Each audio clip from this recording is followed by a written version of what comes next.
கர்த்தருடைய பரிசுத்த நாமத்திற்கு மகிமை உண்டாகட்டும். இன்றைக்கு நாம் வலுவான வார்த்தை நிகழ்ச்சியின் வாயிலாக 2வது நாளிலே நாம் இருக்கின்றோம். நேற்றைய தினத்திலே நல்ல ஒரு வியூவர்ஸ் கிடைத்தது. நிகழ்ச்சியை பார்த்தவர்கள் கேட்டவர்களும் நல்ல ஒரு ஆசீர்வாதத்தை பெற்றுக்கொண்டார்கள். இன்றைக்கும் நாம் 2வது வார்த்தையாக நாம் தியானிக்க வந்திருக்கின்றோம். இந்த 2வது நாளிலே தேவன் நமக்கு ஒரு விசேஷமான ஒரு ஆசீர்வாதத்தையும் ஒரு ஐஸ்வர்யத்தையும் கொடுக்க வளராக இருக்கின்றார். கர்த்தருடைய நாமத்திற்கு மகிமை உண்டாவதாக.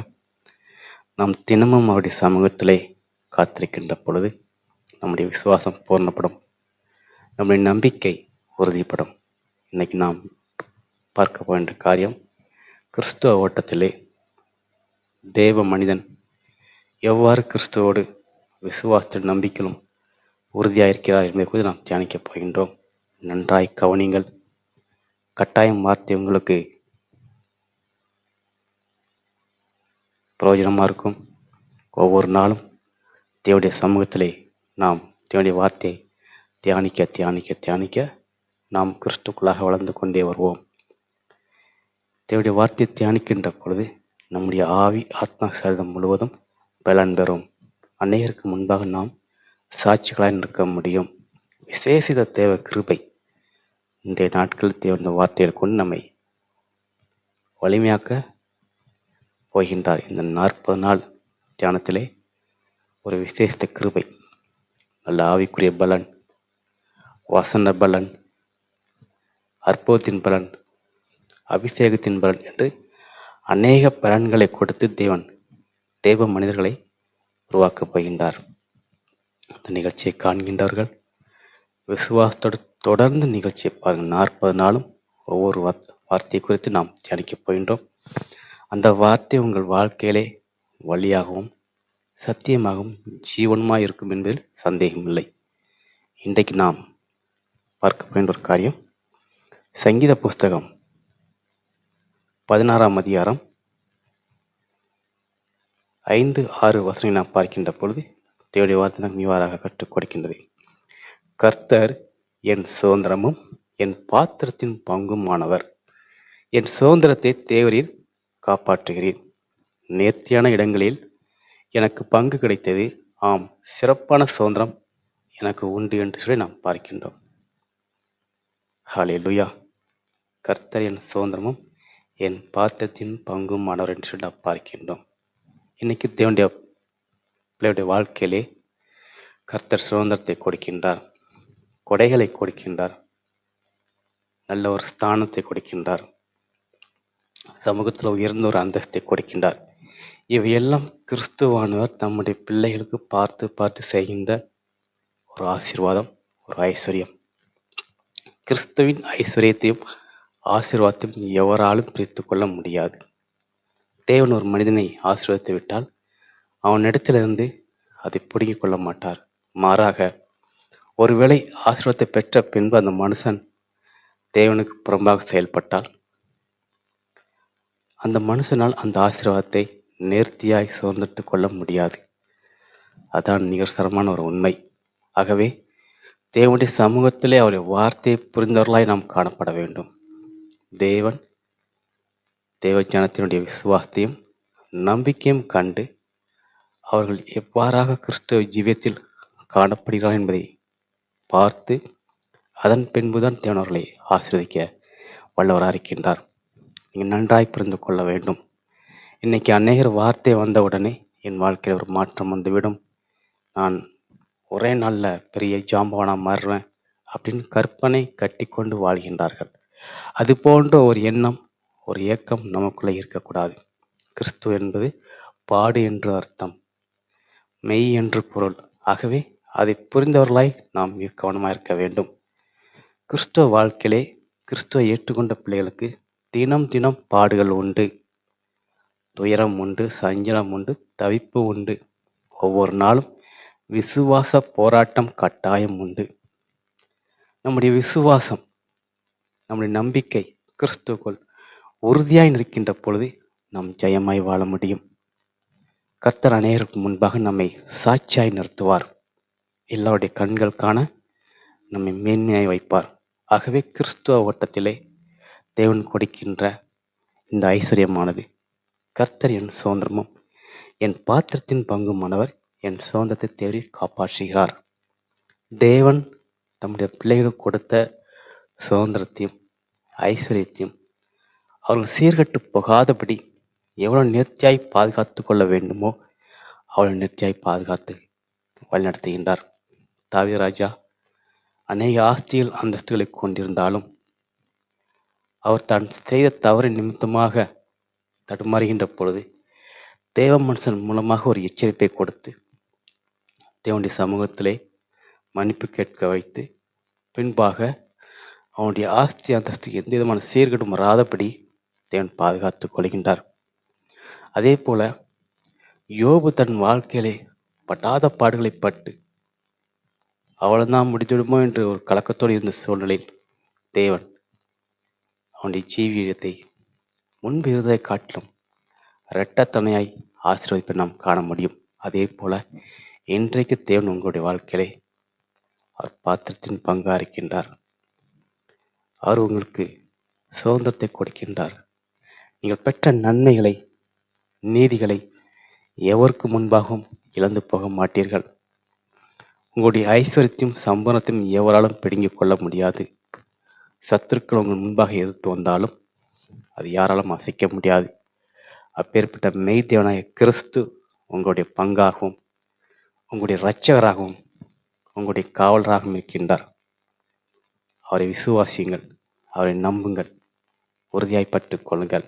ஒருவேளை நம்முடைய வாழ்க்கையில சில விசுவாச தடுமாற்றங்கள் வரலாம், நம்பிக்கை இழந்தவர்களாய் காணப்படலாம். ஆண்டவர் உங்களை பார்த்தான் சொல்கின்றார், என் வார்த்தையை கேள், அவைகளை கைக்கொள், அவைகளை உறுதியாய் பற்றிக்கொள். நம்முடைய வாழ்க்கை மாறும். அநேகருக்கு நாம் சாட்சியாக வாழக்கூடும்.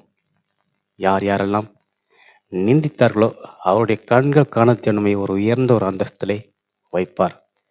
ஆகவே நம்முடைய வாழ்க்கையிலே விசுவாச போராட்டம் வருகின்ற போதெல்லாம் கிறிஸ்துவின் சமூகத்தில் முழங்கால் படியிட்டு, கர்த்தாவே என் விசுவாசத்தை உறுதிப்படுத்தும், என் நம்பிக்கையை உறுதிப்படுத்தும், நான் உம்மை விட்டு பிரிந்து போகக்கூடாது என்று நாம் முழங்கால் படியிட்டு அவர் சமூகத்தை கெஞ்சுகின்ற பொழுது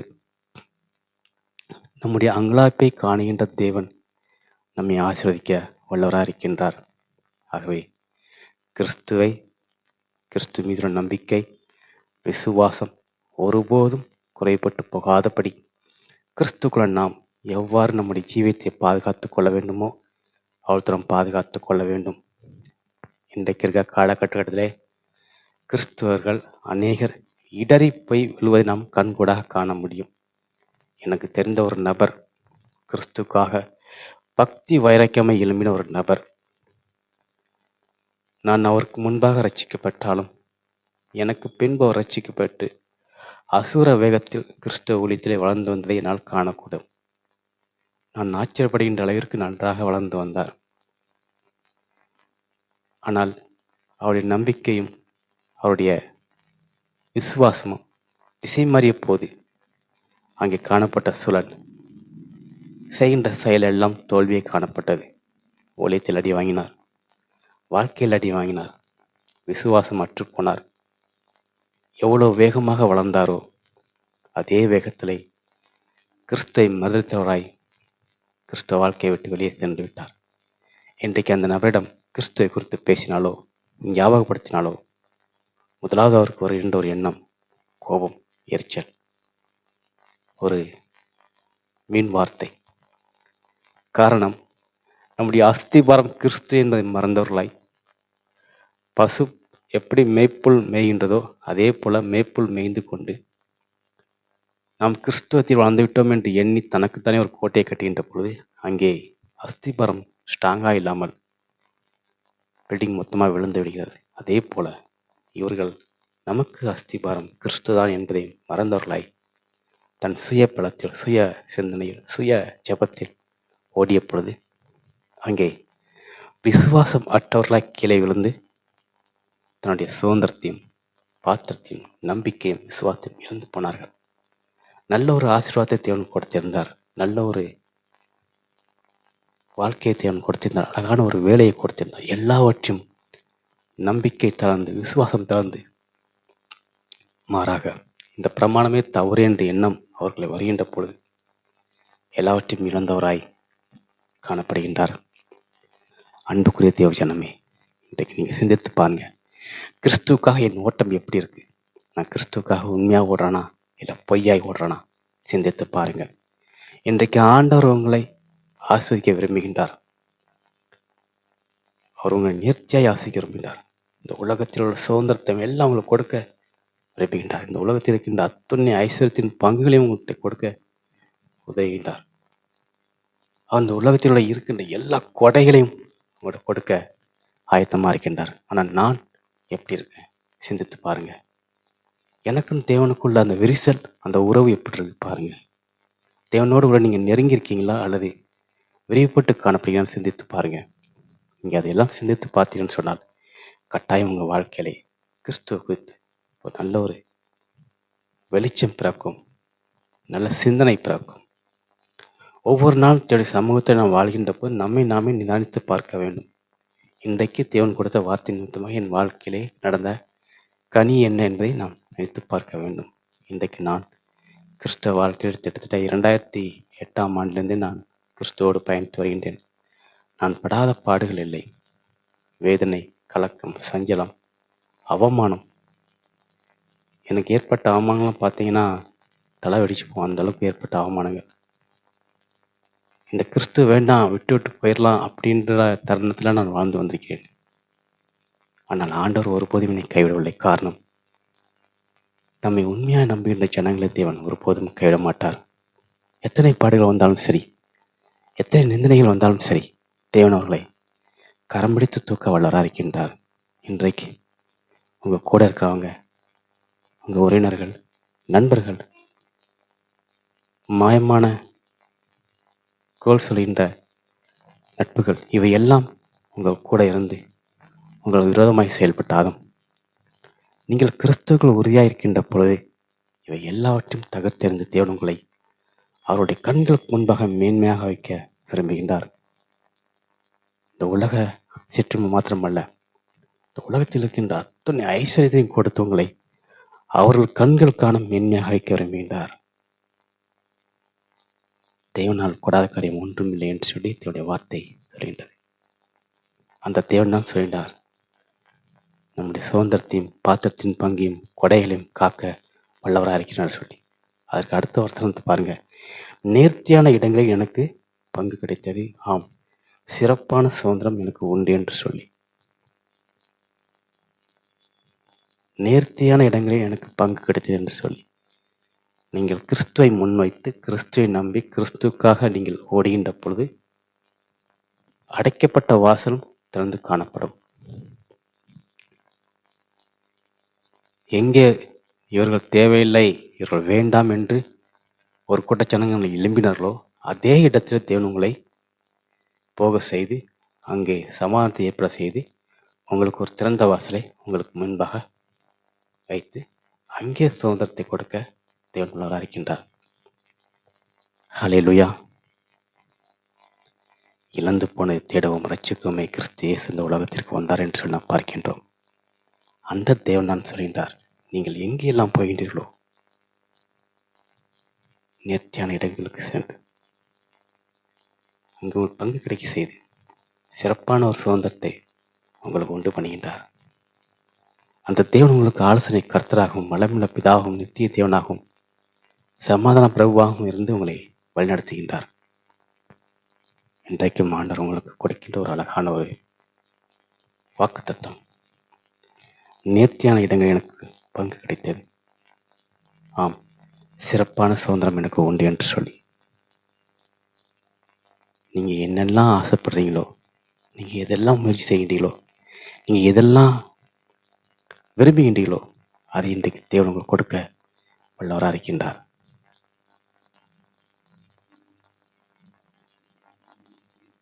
நேர்த்தியான இடங்களில் எனக்கு பங்கு கிடைத்தது, சிறப்பான சுதந்திரம் எனக்கு உண்டு என்று சொல்லி பாருங்க, தேவன் உங்களை ஆசீர்வதிக்கின்றார். அது மாத்திரமல்ல, விசேஷித்த ஒரு ஆசீர்வாதத்தையும் கொடுக்க ஆயத்தமாக இருக்கின்றார். இது போன்ற ஒரு போனஸ் யாருக்கு கிடைக்கும்? எங்குமே கிடைக்காது.